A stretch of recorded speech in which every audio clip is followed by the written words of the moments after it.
Hey, do you have the Monday blues? Happy Monday, everyone. But do you this morning have the Monday blues?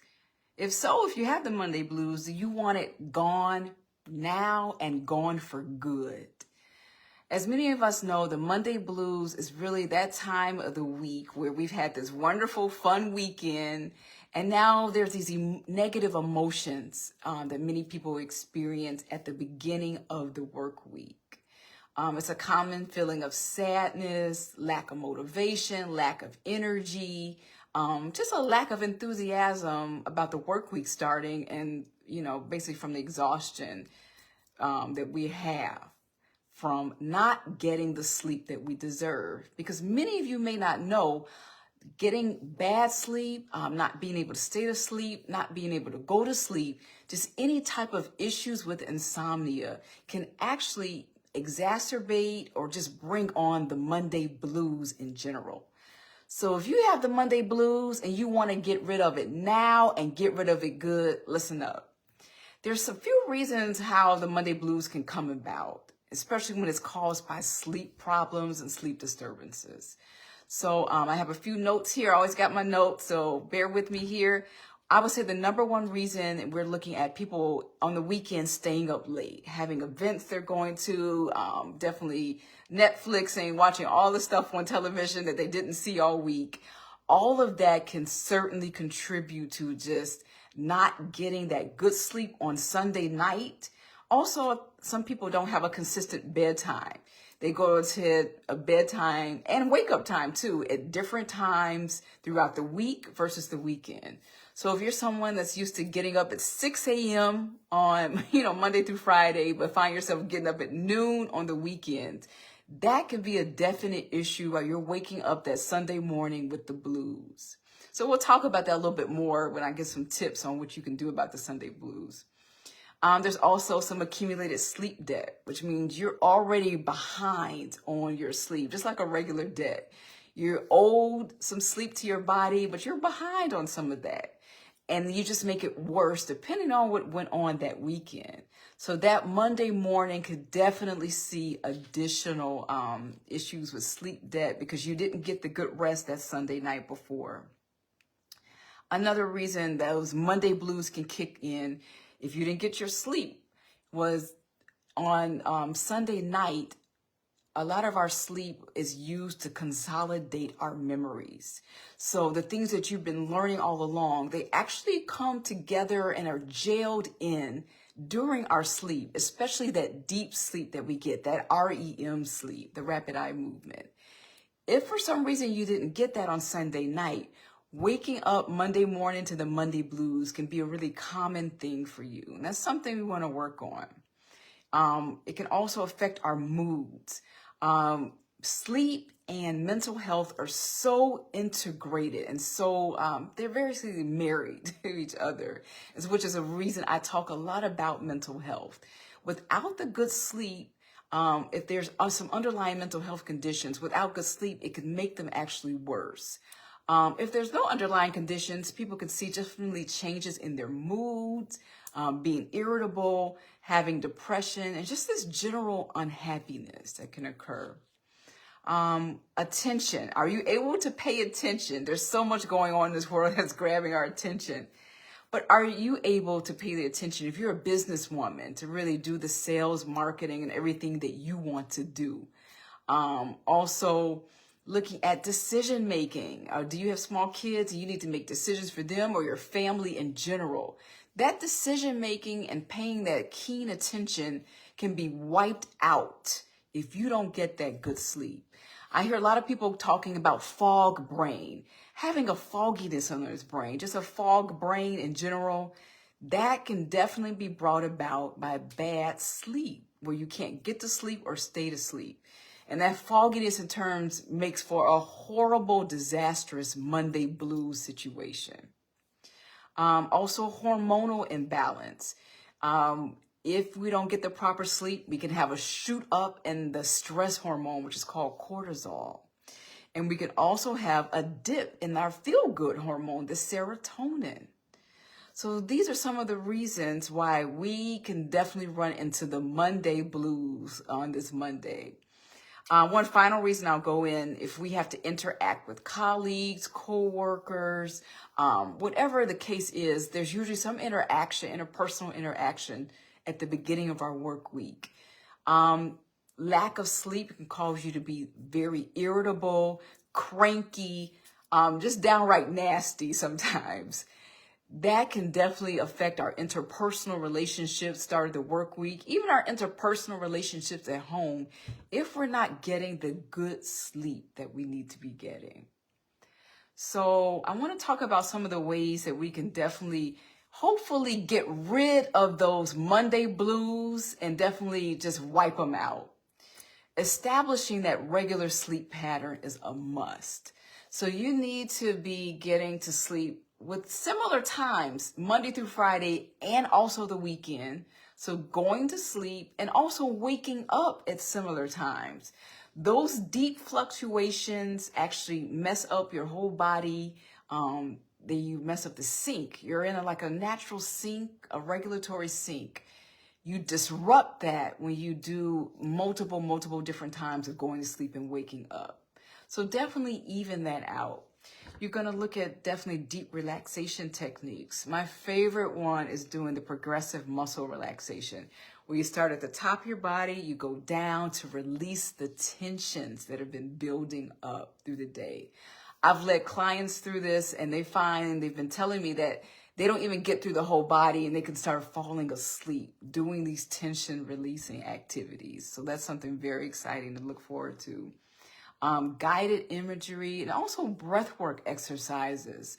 I take clients one-on-one privately and practice with them breathwork that'll help them release that tension that's coming, especially on that Sunday night tension when it's time for the work week again, to release that so that they don't get those Monday blues.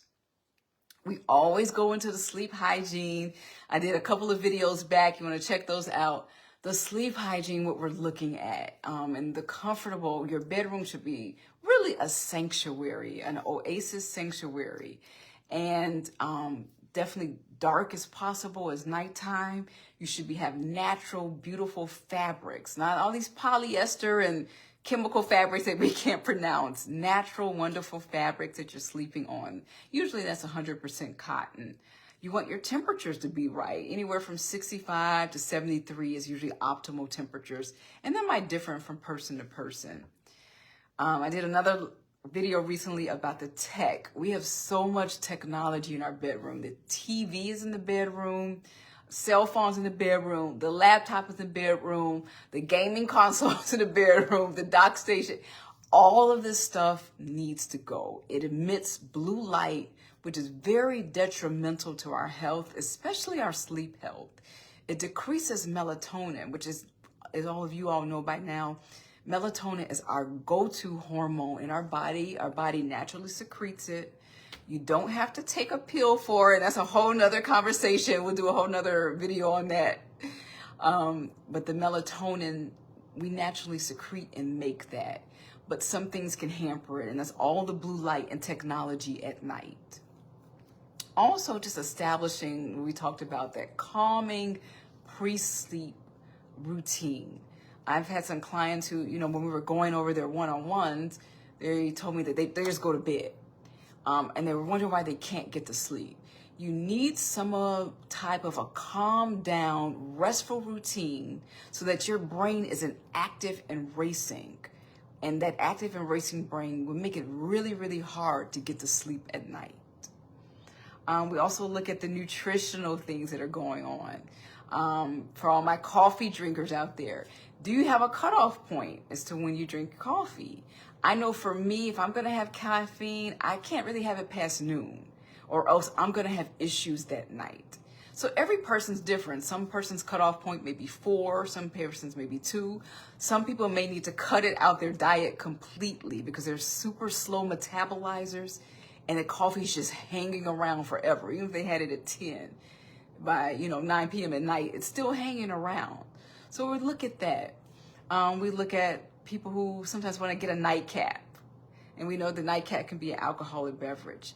though the alcohol can bring on the certain amount of drowsiness, it's very disruptive for the deep, good sleep, that REM sleep that you need, where you're consolidating memories, where you're really focusing on making decisions and having that keen attention.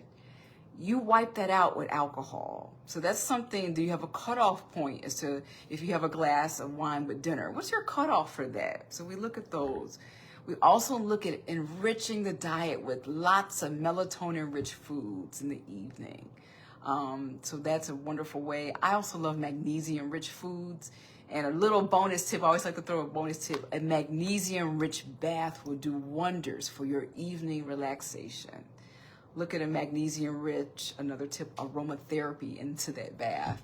Magnificent relaxation every evening. So it's a little free tip we got in here for you. And the final thing I like to work with the clients is doing the cognitive behavioral therapy techniques, specifically for insomnia, so abbreviated as CBT-I. These are techniques that look to help you to release the anxiety that's associated with sleep and just the behaviors around sleep, to really get those in check so that you can get the good night's sleep that you crave, that you deserve, that you truly want, and that you need to get all the things that you want to get done in your life.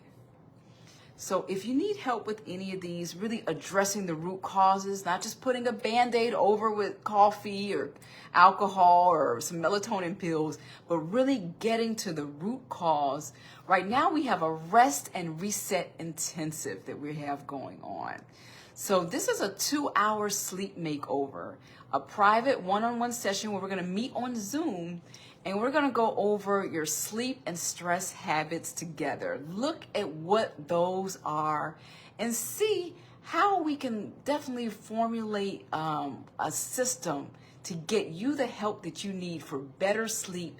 Not 2 weeks from now, not 2 months from now, not even 2 years from now, but that first night. So you will walk away from the rest and reset intensive with a definite plan for each one of the obstacles that we found, a definite plan to start getting that good sleep immediately. So that is something really major that we have going on. It's just for the month of December right now. We have the Rest Reset Intensive, and that's to get you going so that once January comes, you're off and running, you're rejuvenated, you're refreshed, and you're ready for the world, ready to take on your world. So I'm going to put the link definitely in the comments here for the Rest Reset Intensive. It's also in my profile.